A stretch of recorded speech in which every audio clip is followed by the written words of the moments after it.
ജില്ലാ പഞ്ചായത്തിന്റെ സാരഥ്യം ഏറ്റെടുത്ത എസ് ജയമോഹന് ഗാന്ധിഭവനിൽ സ്വീകരണം നൽകി. പദവി ഏറ്റെടുത്ത ശേഷമുള്ള എസ് ജയമോഹന്റെ ആദ്യ പൊതുപരിപാടിയായിരുന്നു ഗാന്ധിഭവനിലേത്. സ്വീകരണ സമ്മേളനത്തിന് ഗാന്ധിഭവൻ സെക്രട്ടറി പുനലൂർ സോമരാജൻ അധ്യക്ഷത വഹിച്ചു. ഗാന്ധിഭവൻ ജനറൽ മാനേജർ വിജയൻ അമ്പാടി സ്വാഗതം പറഞ്ഞു. ഗാന്ധിഭവനിൽ നൽകിയ സ്വീകരണത്തിന് വിതുമ്പലുകളോടെയാണ് എസ് ജയമോഹൻ നന്ദി പ്രകാശിപ്പിച്ചത്. ആദ്യം എത്തിയത് ജില്ലയിലെ ഏറ്റവും വലിയ കുടുംബത്തിലാണ്.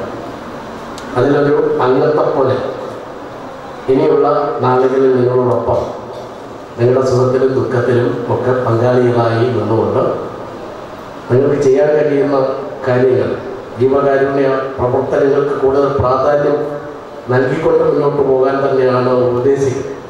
അപ്പോൾ ജീവകാരുണ്യപരമായിട്ടുള്ള പ്രവർത്തനങ്ങളിൽ ഗാന്ധിഭവനും സോമരാജൻ സാറുമൊക്കെ വഹിച്ചുകൊണ്ടിരിക്കുന്ന പങ്ക് കാണുമ്പോൾ ഞങ്ങളൊക്കെ പൊതുപ്രവർത്തകരും സാമൂഹ്യ രാഷ്ട്രീയ രംഗത്തൊക്കെയുള്ള പ്രവർത്തകരാണെങ്കിലും പാവപ്പെട്ടവർക്കും നിരാലംബരമായിട്ടുള്ള അവരുടെ പ്രശ്നങ്ങൾ അവ പരിഹരിക്കാൻ വേണ്ടിയിട്ട് എല്ലാവരും സഹകരിക്കണമെന്നൊക്കെയുള്ള അഭ്യർത്ഥനകൾ പുറപ്പെടുവിക്കുമ്പോൾ നേരിട്ട് അവരെ കണ്ടെത്തി ഈ കുടുംബത്തിലെത്തിച്ച് അവരെ സഹായിച്ച് സംരക്ഷിക്കുന്നു എന്നുള്ളതാണ് സോമരാജൻ സാറിൻ്റെ നേതൃത്വത്തിലുള്ള ഗാന്ധി ഭവന ഭരണ സമിതി ഇന്ന് ചെയ്തുകൊണ്ടിരിക്കുന്നു.